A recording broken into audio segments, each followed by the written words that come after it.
Hello friends, welcome to my channel law bytes 906। आज की इस वीडियो में हम देखने वाले Som Prakash Rekhi versus union of India 1981 का ये केस लो है। And this case law is our constitution first case law. ये इस वीडियो का पहली वाली वीडियो के साथ में कंटिन्यूटी में देखोगे तो ज्यादा अच्छे से समझ में आएगी, क्योंकि ये आर्टिकल 12 के रिगार्डिंग है। आर्टिकल 12 को मैंने डिटेल में पहली वाली वीडियो में बता दिया है। उसका टाइटल है हिस्टोरिकल बैकग्राउंड ऑफ आर्टिकल 12। तो उस वीडियो को आप जाके जरूर देखिए, और पहली वाली वीडियो की और इस वीडियो की दोनों की ही पीडीएफ आप मेरे टेलीग्राम चैनल से डाउनलोड कर सकते हो। टेलीग्राम चैनल का लिंक डिस्क्रिप्शन में डाल दूंगा। टेलीग्राम चैनल को सर्च कर सकते हो नाम से भी, लो बाइट्स _906। इस केस के फैक्ट पे चलते हैं। सोम प्रकाश रेखी जो है वो एक कंपनी में एम्प्लॉय होते हैं, भरमसेल कंपनी नाम होता है उसका। बाद में उसको नेशनलाइज करके Bharat petroleum corporation limited BPCL के नाम से जाना जाता है। फिर उस कंपनी को नेशनलाइज हो जाती है, गवर्नमेंट उसको टेक ओवर कर लेती है। Burmah Shell acquisition of undertaking in India act 1976 के थ्रू। उसकी रिटायरमेंट के बाद उनको कुछ डिफिकल्टीज फेस होती हैं पेंशन के रिगार्डिंग। उनकी पेंशन को रिड्यूस कर दिया जाता है, क्योंकि जो राइट टू लाइवलीहुड है वो भी एक फंडामेंटल राइट है, जो राइट टू प्रॉपर्टी वो भी फंडामेंटल राइट होता था उस टाइम पे। तो सोम प्रकाश रेखी जो है वो हाई कोर्ट के अंदर रिट पिटीशन डाल देते हैं अंडर आर्टिकल 226।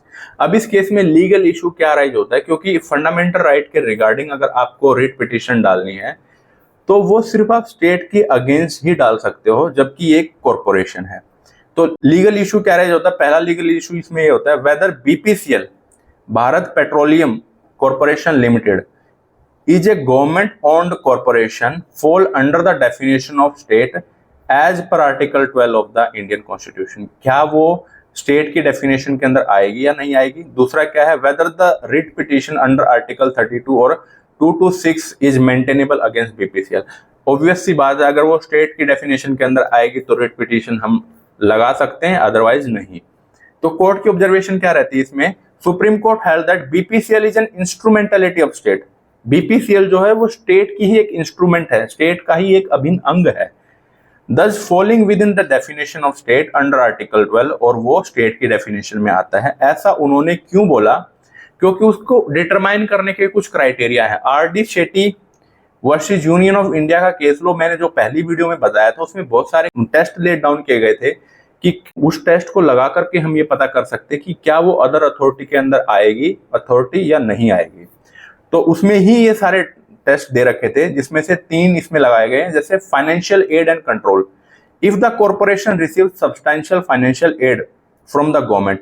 अगर कोई कॉर्पोरेशन फाइनेंशियल एड गवर्नमेंट से ज्यादा उसको मिल रही है, और if there is extensive control over its management and policies, और उसकी मैनेजमेंट पे और उसकी पॉलिसीज पे परवेसिव एंड डीप कंट्रोल है स्टेट का, तो वो किसके अंदर आएगी? ये एक रेलिवेंट फैक्टर बन जाएगा डिटरमाइन करने के लिए कि वो स्टेट की डेफिनेशन के अंदर आएगी या नहीं आएगी। दूसरा क्या? फंक्शन ऑफ द कॉर्पोरेशन, किस तरीके का वो फंक्शन कर रही है कॉर्पोरेशन, ये भी हमें देखना होगा। If the corporation perform functions that are of public importance and are closely related to the government function, और अगर कोई वो पब्लिक फंक्शन कर रही है या फिर क्लोजली रिलेटेड है गवर्नमेंट फंक्शंस के, तो भी एक रेलिवेंट फैक्टर बन जाएगा ये डिटरमाइन करने के लिए कि वो स्टेट में आएगी या नहीं आएगी। दूसरी चीज क्या है? State control. वही मैंने बोला आपको, deep and pervasive control over the corporations day to day administration.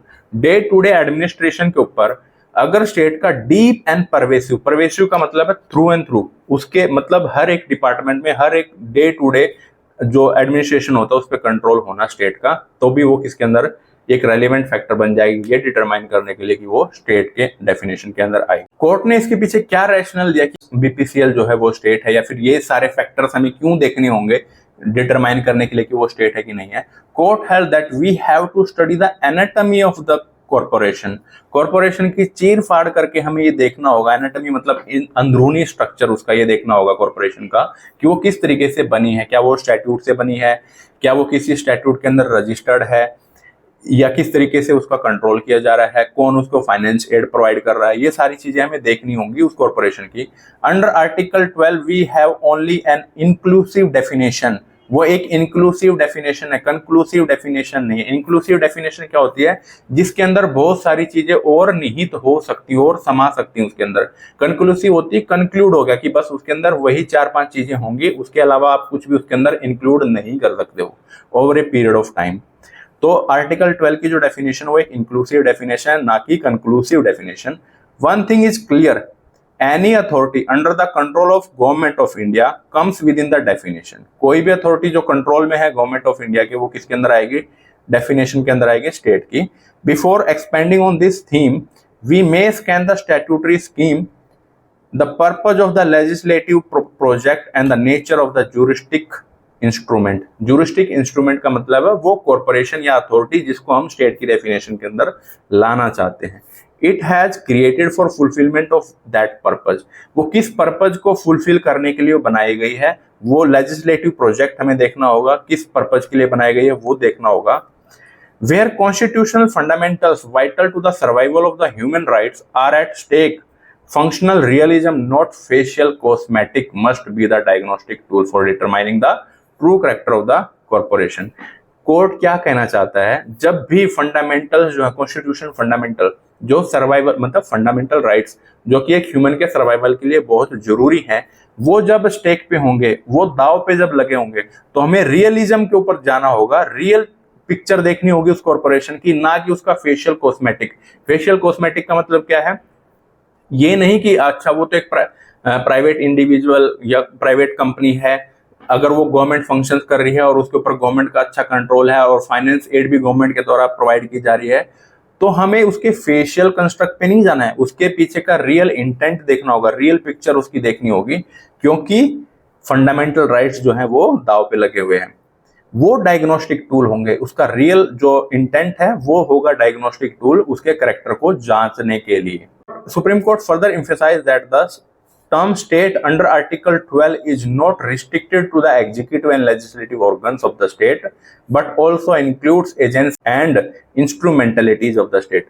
वो खाली आर्टिकल 12 के अंदर सिर्फ एग्जीक्यूटिव और लेजिस्लेटिव ऑर्गन्स ही नहीं आते, वो सारे ऑर्गन्स भी आएंगे उसके अंदर जो स्टेट की एक इंस्ट्रूमेंटलिटी की तरह या एजेंसी की तरह काम करते हैं, वो भी किसके अंदर आएंगे? स्टेट के फंक्शन की तरह आएंगे। फॉर एग्जांपल, आपने कोई भी स्टेट का फंक्शन जो है वो किसी एक प्राइवेट कंपनी को दे दिया रन करने के लिए, और वो प्राइवेट कंपनी जो है वो इनइक्वालिटी कर रही है एम्प्लॉयमेंट देने के लिए या फिर जो सर्विसेज है उनको डिस्ट्रीब्यूट करने के लिए वो इनइक्वालिटी कर रही है, तो वहां पे आर्टिकल 14 का वायलेशन होगा सीधे सीधे। तो वहां पे क्या कर सकते हो आप? रेट पिटिशन भी लगा सकते हो, और वो एक स्टेट के फंक्शन की तरह देखा जाए, क्योंकि वहां पे जो स्टेट का काम था वो स्टेट ने आउटसोर्स कर दिया है, सिर्फ वो एक स्टेट की एजेंसी की तरह ही माना जाएगा। कोर्ट का कहना ये है। BPCL being a fully government owned company, अब बीपीसीएल क्या है? Fully owned by government company with its management and policies control by the government. और पॉलिसीज भी कौन कंट्रोल कर रहा है? गवर्नमेंट ही कर रही है। मैनेज कौन कर रहा है? गवर्नमेंट कर रही है। Was deemed to be performing public function, और जिसको पब्लिक फंक्शन परफॉर्म करने के लिए ही बनाया गया है, तो इसलिए इसको हम क्या देखेंगे? स्टेट की इंस्ट्रूमेंट की तरह देखेंगे, और इसमें बीपीसीएल को स्टेट माना गया था। आई होप आपको ये केस लो जरूर समझ में आया होगा। इसकी पीडीएफ जो मेरे टेलीग्राम चैनल से डाउनलोड कर सकते हो, लिंक डिस्क्रिप्शन में मिल जाएगा। Thank you so much.